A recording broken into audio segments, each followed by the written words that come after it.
Good morning and welcome to Todd and Shane's Cloudy Podcast number 412, recorded live Wednesday, November 21st, 2018. I am your lovely host, Shane Young, and because I'm doing the intro, you know that means there's good news in today's show. That means there is no Todd Clint with us. Yes! So, which I think the problem is, right, so this is episode 412, which is Preconditioned failed. So, I don't know if you guys know, but to make Todd's hair look the way it does, he's really big into preconditioner, right? So before he gets in the shower, he does preconditioning. And I think what happened was he had an accident, right? He put a little too much on, it burned his scalp. So I don't know. He's not with us today because apparently preconditioning was hard. Yes. Anyway, and so I would also like to point out, though, in Todd's stead, we have a special guest host who is going to hang out with us at least for a little bit and make us smarter on security. You can clearly tell that he preconditions because his hair looks good. And you should watch the video stream because he, unlike the rest of us, is wearing a suit. Can you imagine this? Someone got dressed up for the show. So with that great intro, Troy, tell them a little bit about who you are. Sure. Yeah, my name's Troy Gill, Manager of Security Research here at AppRiver. We provide cloud security solutions to the SMB. That's our main focus. Our first product offering was email security. We still thrive on that today, and then we've become a big player in the Microsoft 365 program. We were the first US-based syndication partner for that program. We've offered hosted exchange through the years, web security, a whole suite of offerings, antivirus, endpoint as well recently. So just a bevy of solutions, but really trying to cater those enterprise-grade solutions to the SMB. Very cool. Yeah, it's right. And it's been really interesting over the last umpteen years as we've kind of moved into this new world where, you know, SMBs, we finally do have a lot of the tools that used to be enterprise only. And, you know, the Office 365 suite is definitely a big part of that. And it's also, we're starting to see a lot of really cool stuff, you know, and we'll get into this later in the show, but the whole citizen developer, right? And we're bringing and starting to deploy things. So it used to be, you know, in the old days, if you wanted to have a mobile app, it was $50,000 and really only the biggest companies could afford customized mobile apps. Now with Power Apps, right? You can hop in there in a few minutes, maybe a couple hours, maybe a couple weeks, depending on how you do. You know, you can build yourself your own mobile apps, and you can do the same type of stuff around workflow automation or, you know, Power BI doing visualization dashboards. You know, so much has now come to the SMB. So I think it sounds like, though, that you guys have, you know, you've definitely embraced the Office 365 suite, but you personally, you've kind of dove in and embraced the email and the email security side of that. All those great features, right? All that power comes with a lot of responsibility around keeping it safe. Sure. Yeah. So that's the main focus of my team here. We're a 24/7 team of analysts that basically are digging through all the nasty stuff that's coming inbound, looking for any potential leakage points, things that may be making it through, addressing those as quickly as possible. So a lot of quick triage on those issues, and then delving deeper into the attacks to learn more about them and to adjust our filters, if you will, proactively, so that we're not just playing whack-a-mole all day. We're really trying to get ahead of the attackers, you know, and it's a constant cat and mouse game. So yeah, but that's right. What we love about it. So and that's really the crazy thing about it, because they also, in my experience anyway, you know, the attacks span the spectrum of the silly, right? The crazy, I am the foreign country prince, I've got $10 million to send you, just click on this link and, you know, let me like fish you away, right? To the super complex ones where it looks like an email that came from your boss that's written in context, and, you know, the language, right? Everything seems like a perfect fit, and it's just that one little nasty link or nasty attachment stuck in there, right? It's such a broad spectrum of the attacks you see.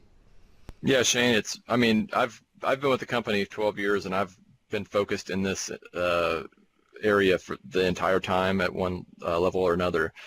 So I've seen a huge shift away from, you know, a lot of large volume, more generic attacks to a much more targeted approach over the years. And where we've come to now, I'd say, is kind of the pinnacle of targeted attacks. So, you know, I could delve into one.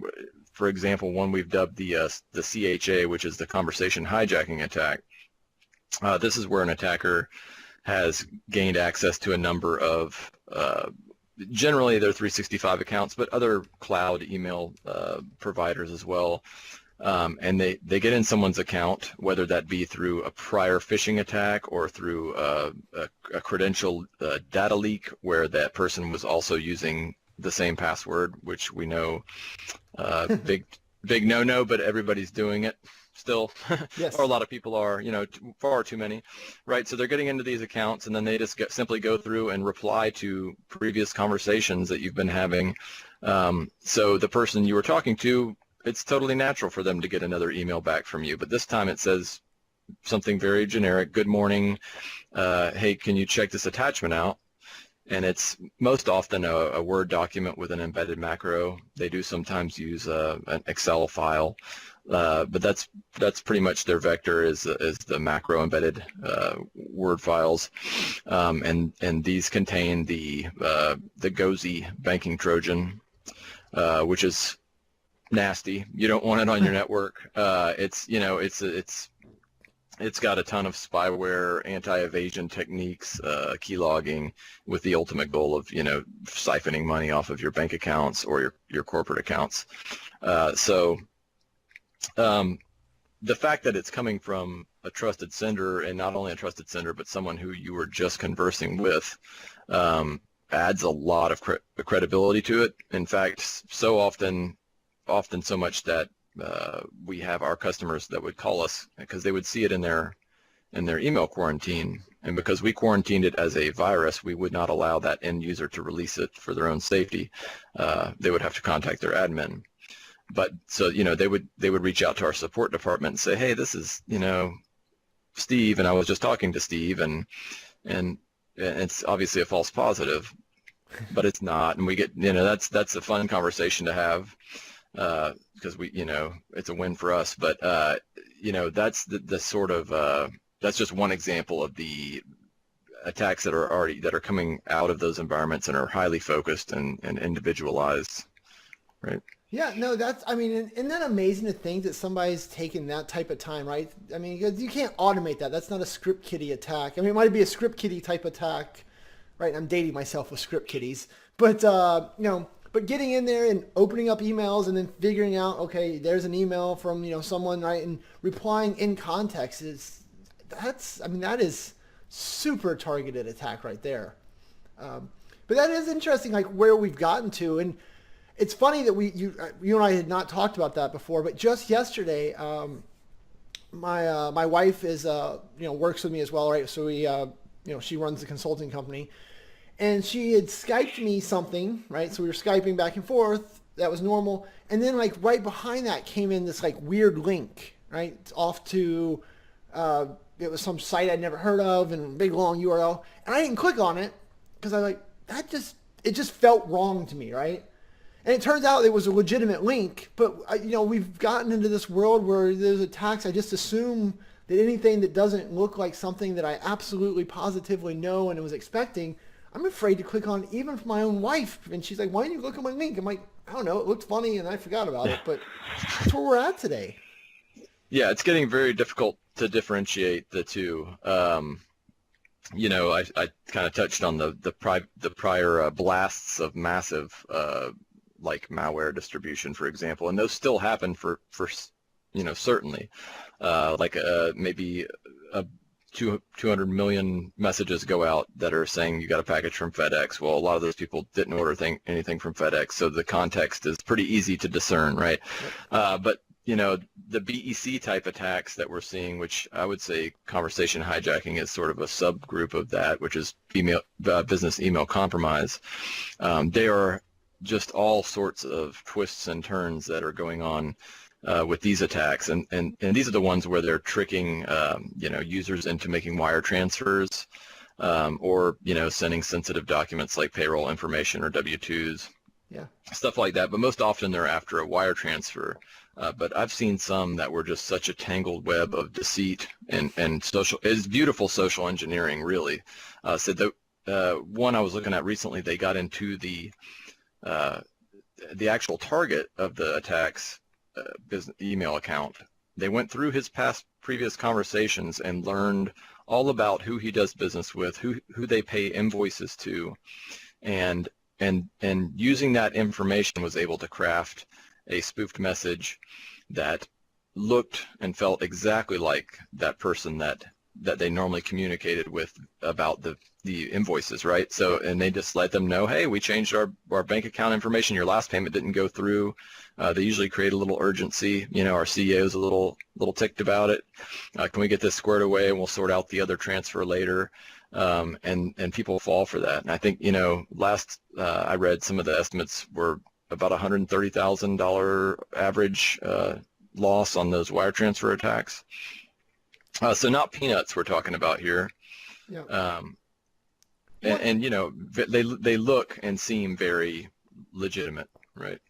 Yeah, well, I think that's a perfect example, right? Is that it's not peanuts anymore. And as Daniel Christian in the chat room point out, a lot of these are becoming its full-time jobs, right? So whether it's a group in a different country or just a group of bad actors here, or even state-sponsored, right? There's people that literally they get up in the morning, they brush their teeth, they take their kids to school, they drink their coffee, they stop at Starbucks, and then they get to the office, they punch in, they hack for 8 hours, right? And then they punch out, right? I mean, it's literally a job. And so I'm sure you could probably convey it better than I do, but we're seeing that the most hacks are happening during business hours, not, it used to be the weekends and the nights when the kids were out of schools when we'd see all the weird attacks and things, but now it's an 8 to 5 job, so. It is, and I mean, more to that point, they also appear to be going on vacations when we go on vacations. It's they've got a set schedule and a routine. I think the further you go into the criminal element of it, they may be breaking the norms a little more often, but there's a lot of varying degrees of the spammer, right? So, certainly the traditional spammer who's more just abusing email, they're very set routine. I've seen their operations behind the scenes. They're highly organized. They've got the domains they're going to use planned out years in advance, the name servers, everything's extremely organized. Sometimes I'm envious of their organizational skills. But yeah, that's certainly true, very much so. Yeah, it's it's just weird. And I guess I would also then add to that, because those guys continue, as you said, they're very well organized, they're well managed, right? If I got an MBA, project manager in there, just like you said, creating the flow of the vectors and where they're going to go and how they're going to avoid detection and where they're going to move to next. But then you also start to worry when you talk about these highly targeted attacks. So today it still feels very manual, right? Someone's going in there and reading all your emails to craft that one. But I mean, we can't be long away from machine learning, starting to be able to plug that into that person's mailbox and let the computer start to learn to write it. So then you're back to automating highly sophisticated, customized attacks. And then, right, the bar just keeps moving up and up. I'm not envious of you. No, I mean, I agree. Yeah, I think that synopsis is accurate. Definitely, I see that being the trend going forward. As far as myself, I love the cat and mouse game. The days that we have big wins, I feel great when I leave the office. But yeah, it's keeping your head above water all the time, trying to stay one step ahead of the attackers. And these are organized, smart guys and gals. So yeah, you're not going to win every battle, but just response time is everything. That's why my team's here 24/7, and the trend is going to continue. Like you said, the utilization of that automation would make those types of attacks a lot more easier to do at scale. So that's a scary thing for sure. Well, so you said, how about the cat and mouse game? So as part of the cat and mouse game, or do you end up working with law enforcement type of stuff to try and get some of these bad guys put in jail and shut down, or is it really just about keeping your environment safe and the feds have got more important people to chase down? Yeah, we've certainly got our priorities are number one, our customers. Yep. So we focus on that. If we are ever called upon to assist,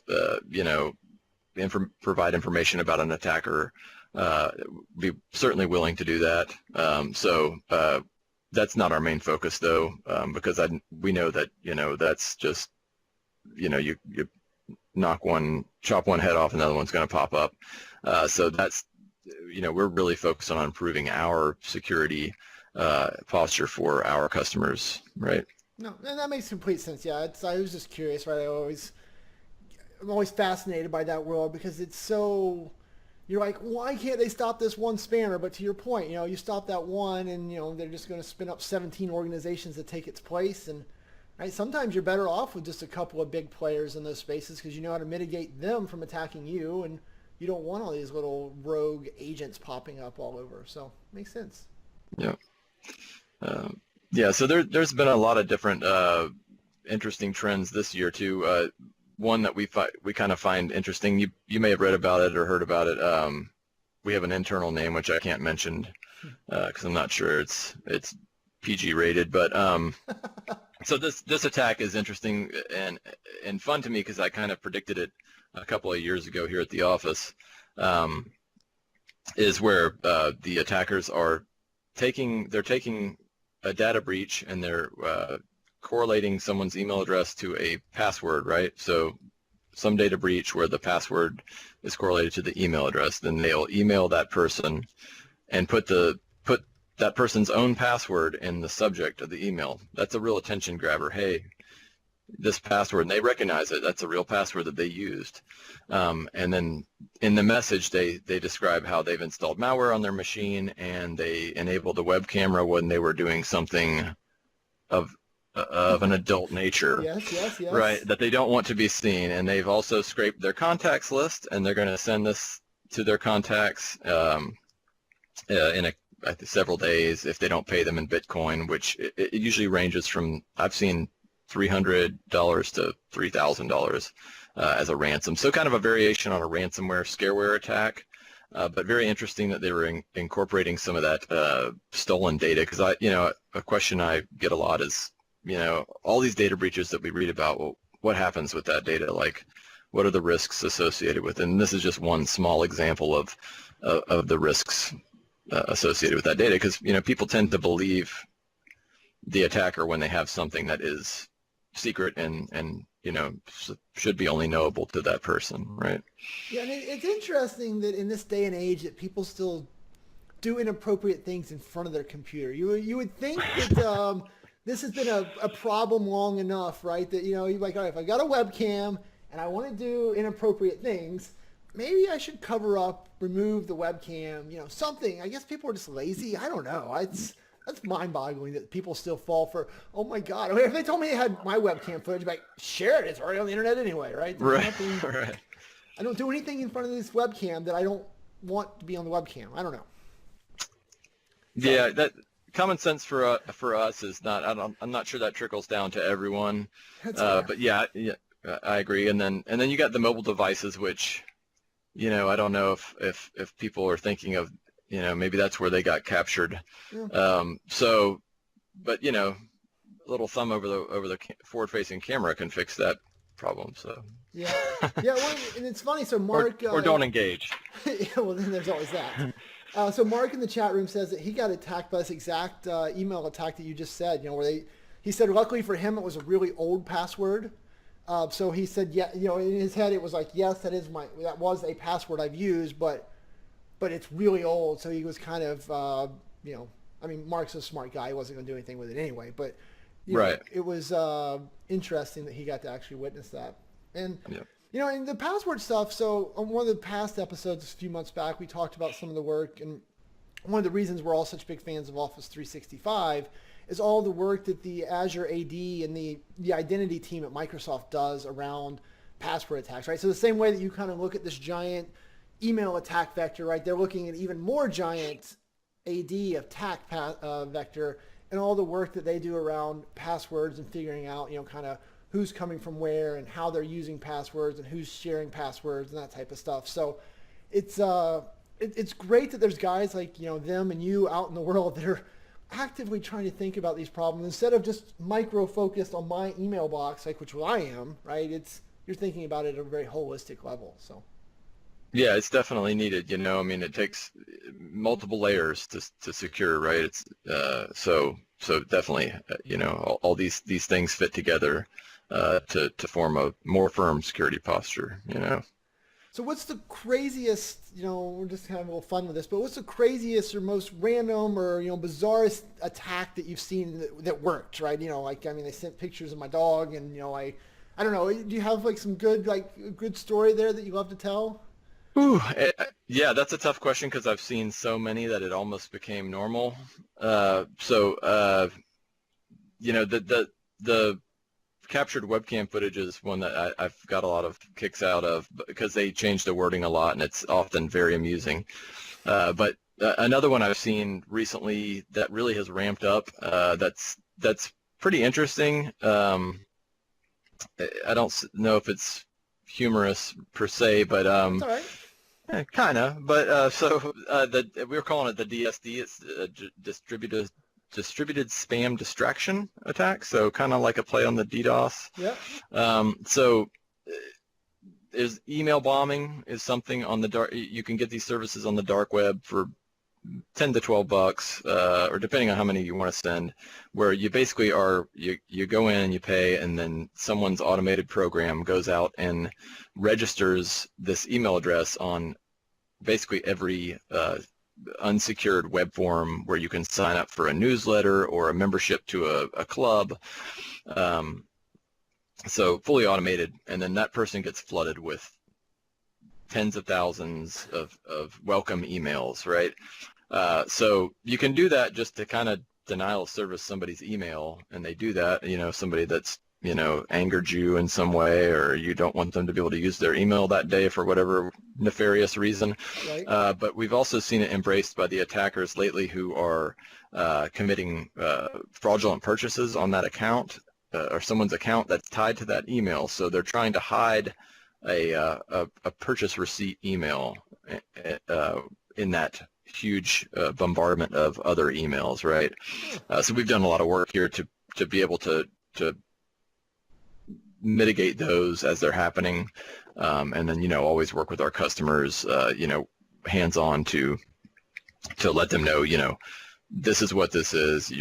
Somebody probably made a fraudulent purchase on your account, and you need to go ahead and check basically every account, and we'll help them find the message that the attackers are trying to hide in that slew of emails. So that's just kind of an interesting, fun one that we've been seeing a lot more of lately.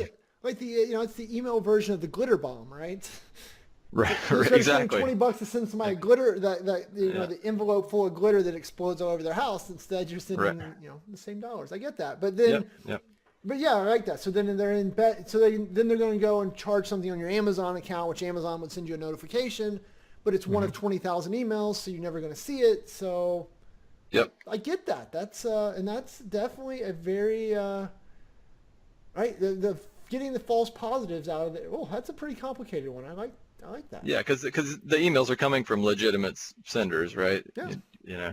I wish they would secure their web forms, but Well, and so as a business owner, though, I can tell you right. that's a tough one. So Right. a lot of those web forms. One of the things that we as someone who's got a web form that drives the majority of our paying work, you try to reduce the amount of friction as much as possible, right? Because I want to make it so that it's as easy as possible. Somebody's even remotely thinking about inquiring about my services, I want them to be able to give me as little info as possible to start that ball rolling. Right. So Yep. adding CAPTCHA to that, I mean, I've never studied it, but I'm gonna guess, knowing people, it's gonna cut down on the number of leads I get from my website by half. So at the end of the day, we deal with a little extra spam, a little extra stuff because we don't want to Yeah. have the sign up friction. But I realize that causes problems for people like you. But at the end of the day, I have to worry about problems like me getting enough business. So it's Yep. tough. Yeah, it is. It is. I guess the good news for you is that we don't automate anything. So if you sign up bad stuff on our website, we're not going to send an email to the person. So I'm not helping in the glitter bomb, but just give you that other side of the coin perspective on why more people don't have secured forms. Right. All right. So speaking of that type of stuff, what's some of the advice, right? You clearly know more about this topic than anyone. The chat room is enthralled with all your stories, but what are some of the advice that you wish that everyone that would know? The millions of listeners that listen to this show, what are the things you want them to know about doing a better job with their email and doing different things that would make your life as the guy who has to deal with all this chaos a little bit better? Yeah. So, well, just being a skeptic by nature, it comes sort of naturally to me. It's not always a benefit in my life, but it is in this regard. So, be skeptical, even if it's coming from someone, a message coming from someone that you converse with. If it doesn't make sense, you got to stop and think, does it make sense for them to be sending me an attachment? I wasn't requesting one, and he doesn't, normally send them at this juncture. And then don't be afraid to pick up the phone. I think, there's a lot of reluctance to do that nowadays, just with social media and text messaging, and a text would work fine in this situation.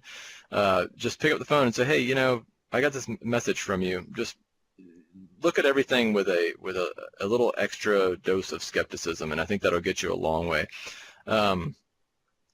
Two-factor authentication helps a lot in these sort of attacks as well, especially for the attackee, the person whose account is being abused to send these attacks, shall I say.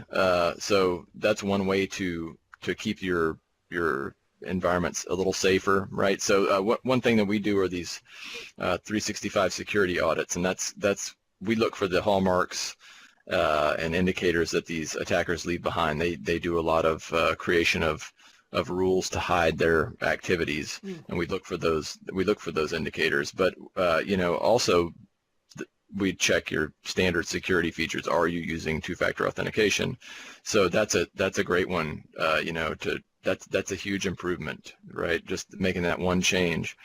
So speaking of two-factor, right, and you talked about texting and things like that, one of the things we have started to see a little bit of is spoofing of those, right? So where people are spoofing cell phone SIMs and that type of stuff. Are you running into any of that in the real world, or is that still just kind of these fringe cases where, the evil state government's trying to take over my stuff? I mean, is two-factor, I mean, do you feel like that's a 99% security at this point, or has it dropped down to a 75% because it's, what any thoughts there? No, I think it's still up there in, the high 90s, I would say. I don't think I do think that's a really highly state-sponsored focused attack. So, it's not going to ensure, nothing in security is going to give you a guarantee of security, right? Yep. But just strengthening the posture is what we try to drive that point home. Everything you can do to strengthen that posture is going to make you more secure. You never get to a point of now I'm secure, right? So other things, the BEC attacks where they're spoofing usually the CEO and trying to get you to someone in finance to wire out money. Well, there's give a little more scrutiny to the actual sending address, not the name. Because what they're doing is they're spoofing the display name of the sender. Right. But often, if you just take a little extra time and look at the address, which on a mobile device is harder to do, it's often hidden. That's bearing that extra scrutiny. You're going to discover that that's a little suspicious. And then also, of course, maybe implement a policy to not do a wire transfer just based on an email, right? There has to be some other, and that's your authentication again.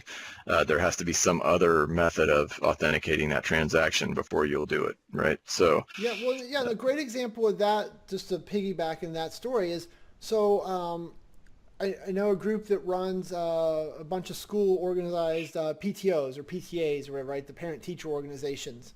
Right. And so as part of like their policies, right, they have to publish who is the president and the treasurer and the whatever, a bunch of that type of details. And so they went in and crafted an email to, I forget who it was. They crafted the email to one of the leaders, to the other leader that said, hey, we have to do a transfer for the fundraiser that we just ran, right? Grabbing the information off the website of the fundraiser they just did, Yep. Can you send it to this account so I can get this, right? And it was very conversational. It was very but a human sat down and consumed all that information and then put together a plausible story with a spoofed email address, but the sender, as you said, was the right person trying to, steal couple $100 from a PTO.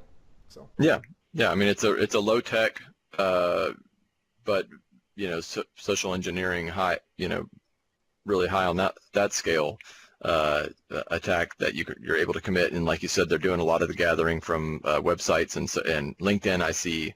I would say every time I cross-reference one of these attacks where it's going to someone in finance, pretending to be a high-level executive, requesting a transfer, they are always on LinkedIn, right? So LinkedIn's great, but just be aware that you're giving that's where the attackers and a few other sites, I think too, are gathering the data to forge these attacks, right? So yeah, and it's just insane, right? If those people would spend that much effort, doing something good instead of stealing, right? They'd probably be just as successful, but they decided for whatever reason, right, that I'm going to spend 8 hours reading about you on LinkedIn and your website to craft this perfect email about you to try and steal $1,000. I mean, it's just, well, as you said, though, the average steal is like 130K, so maybe it is a good use of their time, but it's mind-boggling. Yep. Yeah, an interesting twist on that too that I've seen recently was they're starting to do a little bit of a channel change during that attack. So they'll send an initial email pretending to be, say, a CEO to a person in finance that has access to funds, and it'll say, just, hey, are you there? I'm out and traveling. Can you please hit me on my cell phone? And they leave a cell phone number, which is obviously the phone of the attacker. Of course, they're gonna switch to text message because they can't emulate that person's voice yet.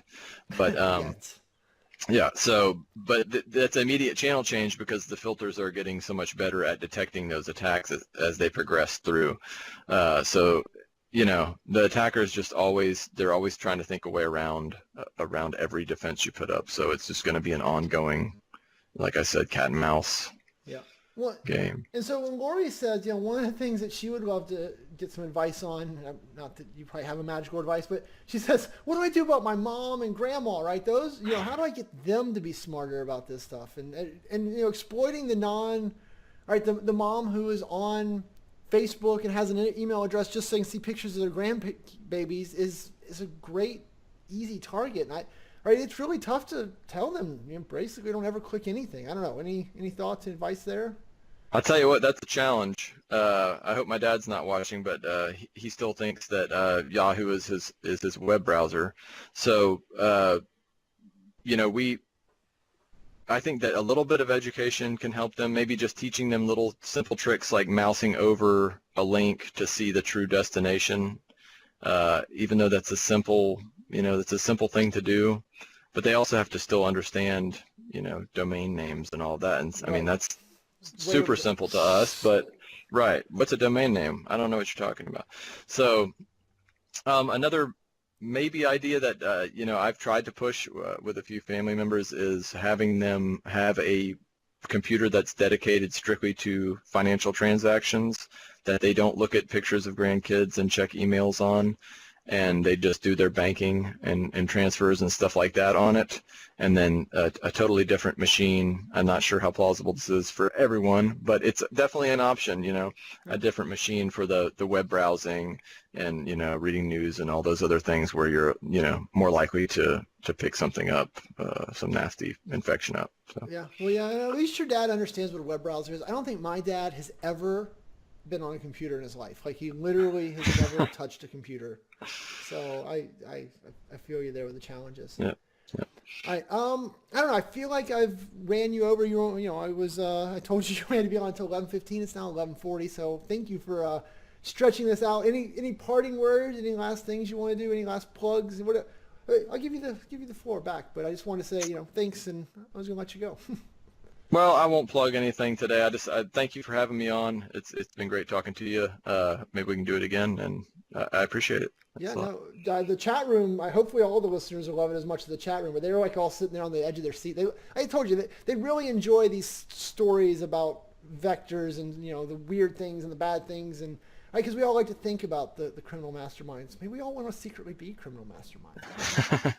But yeah, no, Troy, I appreciate it. We appreciate AppRiver, being a sponsor and all of those fun things. So I guess I'll just say thanks and have a great day. Thank you, Shane. Talk to you later. All right.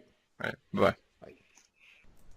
All right. so then now we're going to try and do this thing where Shane switches over here. Yeah, that's right. If you're watching the show, you're like, oh no, yes, look at that. We've got a Shane. So yeah, so that was really cool, right? So Troy jumped on with us and helped us talk through all this stuff. I think he had a meeting he was supposed to be at, but you know what? Talking to us was more important, so we just decided to let him power through it. But yeah, I don't know. It's really interesting, right? I mean, what do you do? And I think we really hit the crux of the thing, right? If I was a bad guy trying to steal, my stuff or any of your guys' stuff, it's really hard, right? Because we're smarter than the average bear. Well, at least you guys are. I'm probably not. But, right, we at least understand that there's bad people in the world trying to do bad things. So we're at least somewhat vigilant. We know to hover over the links, like Troy was saying. We know to kind of look at the headers. But then we get into, why would they bother going after us when they can go, hit up my mom, right? And just tell her, hey, here's a picture of your grandchildren. If you don't, give us $500, we're going to do something bad, right? And, it's really simple. Mark also posted in the chat room that my head is huge. That's rude, Mark. But he posted, someone sent, a really fake, email with or link to him that looks 100% legitimate. It's the preview information looks legitimate. I mean, it's crazy how good they've got at crafting these. I think I told you guys a few weeks ago. I got some Office 365 attack emails that looked like they came from Microsoft, saying my Office 365 account was overdue or something. I mean, these guys are just doing this stuff. So crazy. Let's see. So I had some other topics out here, but man, I don't want to go get lost in any of those because I feel like we did a good job with Troy, and I feel like the show's at a high point. If I keep talking, I'm just going to drag it on down, I think is my fear here. So let's switch over real quick, and then let's just talk about some of the upcoming stuff. So over in the community corner, remember that Wednesday, December 12th, there is an online free flow conference. Free flow, that sounds weird, right? There's a free online Microsoft Flow conference. That's probably an easier way to say it. But there's a bunch of these half-hour sessions.